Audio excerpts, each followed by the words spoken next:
नमस्कार छात्रों, आज हम कक्षा 12वीं पोयम है हमारी 11वीं, जिसका नाम है जो बीत गई सो बात गई, उसके बारे में विस्तृत समझ प्राप्त करेंगे।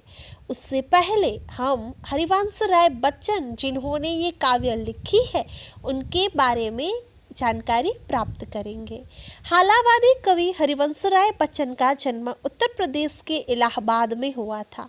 उन्होंने इलाहाबाद विश्वविद्यालय से अंग्रेजी में एमए तथा कैम्ब्रिज विश्वविद्यालय से पीएचडी की उपाधि प्राप्त की। इलाहाबाद में ही वे अध्यापक के रूप में नियुक्त हुए। तब उनकी ख्याति भारत भर में फैल चुकी थी। उन्होंने आकाशवाणी में हिंदी प्रोड्यूसर के रूप में भी कार्य किया। भारत सरकार के विदेश मंत्रालय में विशेषाधिकारी पद को भी उन्होंने शोभान्वित किया। बच्चन जी के अभ्युदय पत्रिका के संपादक के रूप में भी उन्होंने कार्य किया है। हिंदी साहित्य में हालावाद के प्रवर्तन का श्रेय भी बच्चन जी को जाता है। हरिवंश राय बच्चन जीवन के राग विरागी, मस्ती और विषाद के कवि हैं।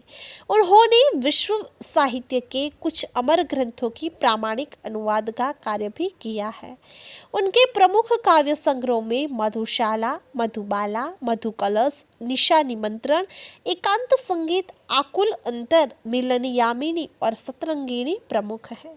इस कविता में कवि ने जो बीत गया उसके पीछे व्यर्थ में शोक न करने की बात को महत्व दिया है।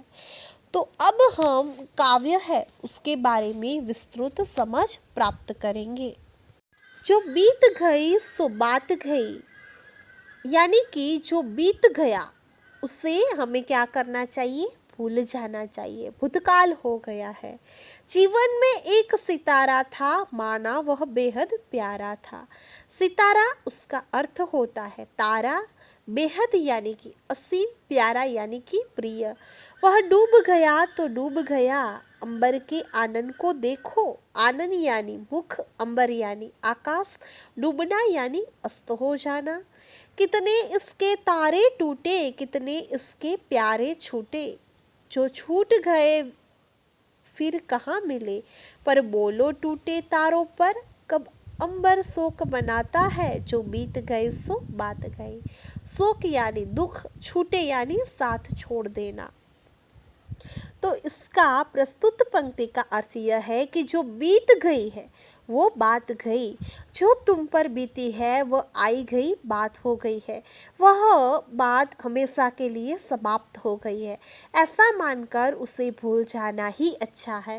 माना कि तुम्हारे जीवन में कोई ऐसा था जो तारे के भांति चमक रहा था और तुम भी उससे बहुत चाहते थे। तारे की तरह चमकता हुआ व्यक्ति तारे की तरह ही डूब गया है, तो उसे डूब जाने दो। जो दुनिया से चला गया है उस पर शोक मत करो।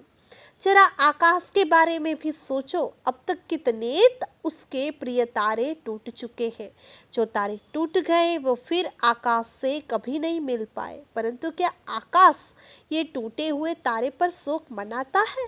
तो हम क्यों शोक मनाते हैं? बिछड़े हुए तारों को जैसे अंबर भूल जाता है, उसी तरह अपने प्रिय व्यक्ति के छूट जाने से हमें शोक नहीं मनाना चाहिए, क्योंकि जो बात बीत गई वो हमेशा के लिए समाप्त हो गई है। जीवन में वह था एक कुसुम, थे उस पर नित्य निछावर तुम। कुसुम यानी फूल, नित्य यानी कि सदा और निछावर यानी कि समर्पित करना। वह सूख गया तो सूख गया, मधुवन की छाती को देखो। सूखी कितनी उसकी कलियां, मुरझाई कितनी वल्लरियां। जो मुरझाई फिर कहाँ खिली, पर बोलो सूखे फूलों पर। कब मधुवन शोर मचाता है, जो बीत गई सो बात गई। कलियां यानी कि बिना खिले हुए फूल, वल्लरिया यानी कि डाल या लता, सूख जाना यानी कि मुरझाना, मधुवन यानी कि उपवन। शोर का अर्थ होता है आवाज। तो प्रस्तुत पंक्तियों का अर्थ है कि माना कि तुम्हारे जीवन में कोई ऐसा था जो तुम्हें फूल की तरह प्रिय लगता था और तुम भी उस पर न्योछावर होते थे। तुम उसकी प्रसन्नता में ही अपनी प्रसन्नता मानते थे। तुम्हारे जीवन का वह प्रिय फूल सूख गया तो सूख जाने दो। जरा मधुवन के मजबूत सीने को तो देखो। अब तक मधुवन की जाने कितनी कलियां सूख गई हैं और जाने कितनी लताएं हैं वो मुरझा चुकी है। न ये सूखी कलियां फिर खिल सकी, न ये मुरझाई लताएं फिर हरी हो सकी। पर क्या मधुवन अपने सूखे फूलों के लिए कभी विलाप करता है? जो बीत गई वह बीत गई, उसे याद करके दुखी होने से कुछ भी लाभ हमें प्राप्त नहीं होने वाला है। उसे भूल जाना ही सही है। उसके बाद में तीसरी जो पंक्तियां दी गई है, जीवन में मधु का प्याला था, तुमने तन मन में डाला था। मधु यानी मदिरा या शराब, प्याला का अर्थ होता है पात्र, मदिरालय यानी कि शराब घर।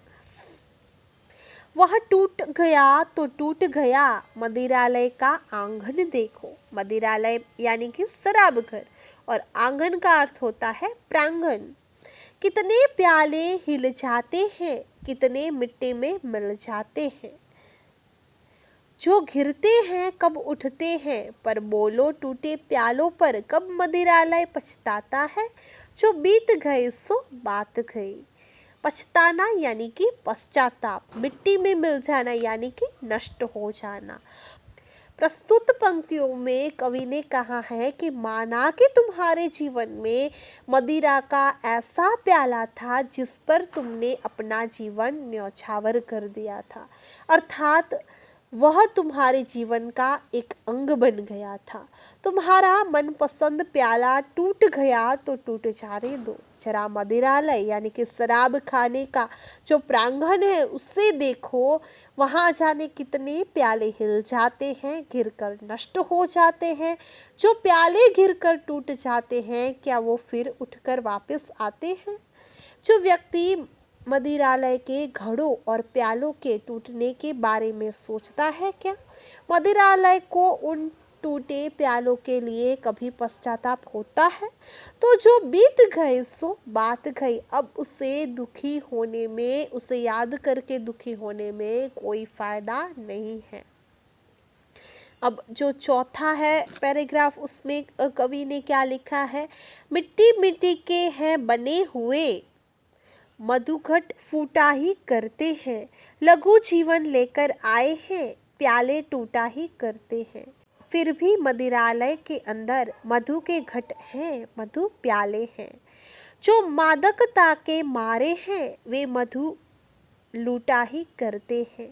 वह कच्चा पीने वाला है जिसकी ममता घट प्यालों पर, जो सच्चे मधु से चला हुआ कब रोता है चिल्लाता है। जो बीत गए सो बात गई।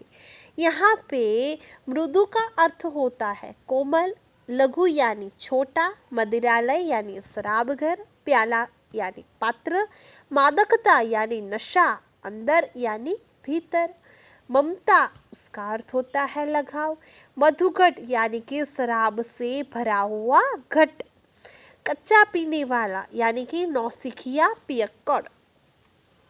तो इस उक्तियों में कवि ने कहा है, मदिरा रखने के घड़े मिट्टी के बने होते हैं, इसलिए ये बहुत नाजुक होते, अक्सर ये टूट जाया करते हैं। ये फूटे हुए घड़ों पर कभी मदिरालय है वो शौक नहीं मनाता है। इनका जीवन भी बहुत छोटा होता है, ये भी अक्सर टूट जाया करते हैं।